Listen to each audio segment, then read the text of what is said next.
In the last episode, we barely missed disaster with the tariffs. The mats are officially on their way to the US, safe from the crazy 145% tariff, and that was a huge relief. But even though the mats were saved, we still had one problem. We didn't have any great pictures of our product, and nowadays, if you want to sell anything online, pictures are everything.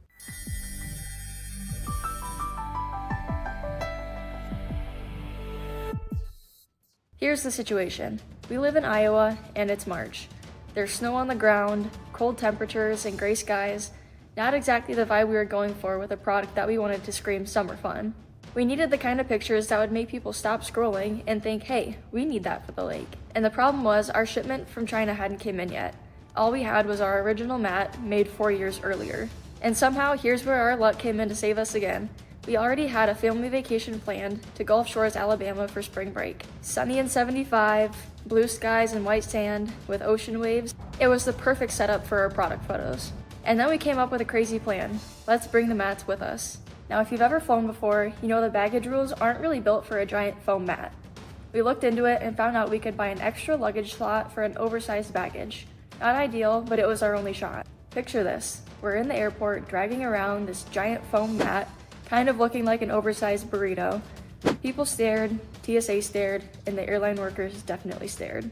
You could almost see the questions in their stares. What is this thing and why are they dragging it through the airport on spring break? And from the airline workers, we got a couple laughs and some puzzled looks, but they let it through. Honestly, we were half expecting them to say no way.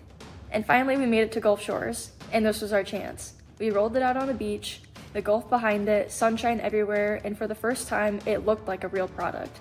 It looked like something that belonged in a catalog or on a website. And my brother Jace, one of the founders, assigned as a photographer, snapped as many pictures as he could. Some with just the mat, and a few with me and my boyfriend on it as models. And for the first time, it really felt like we were building something that could sell. But then, we hit another snag. And remember, the original mat that we made was red, and we were only selling it in 2 colors, blue and white. We figured there was no way that we could use the photos with the red mat, because it didn't match what people were going to be getting. So then we did some more thinking and figured out that we just need to make the red mat look like the blue and white ones. And here's the thing, we were not Photoshop experts. We weren't graphic designers. At that point, we barely knew how to crop a photo.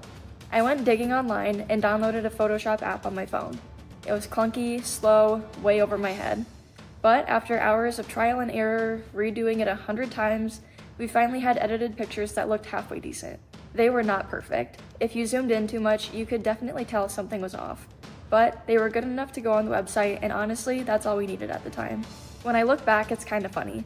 People see a clean picture on a website and just assume that it's polished and professional. They don't see the reality of a couple siblings hunched over a phone on Photoshop trying to change a red mat to a blue one pixel by pixel. But that's how it goes in the early days. You make do with what you have, you get scrappy, and sometimes good enough is just enough to keep moving forward. Product photos are everything in e-commerce. A great product with poor photos is most likely going to flop. You can't wait for perfect conditions. And for us, that meant dragging an easy roll marine mat through the airport.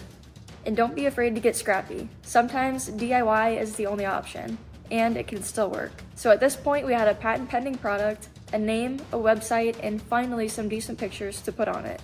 We were closer than ever to launch, but we still had one big question. Where are we going to put all these mats when they arrive? Because they're not exactly small.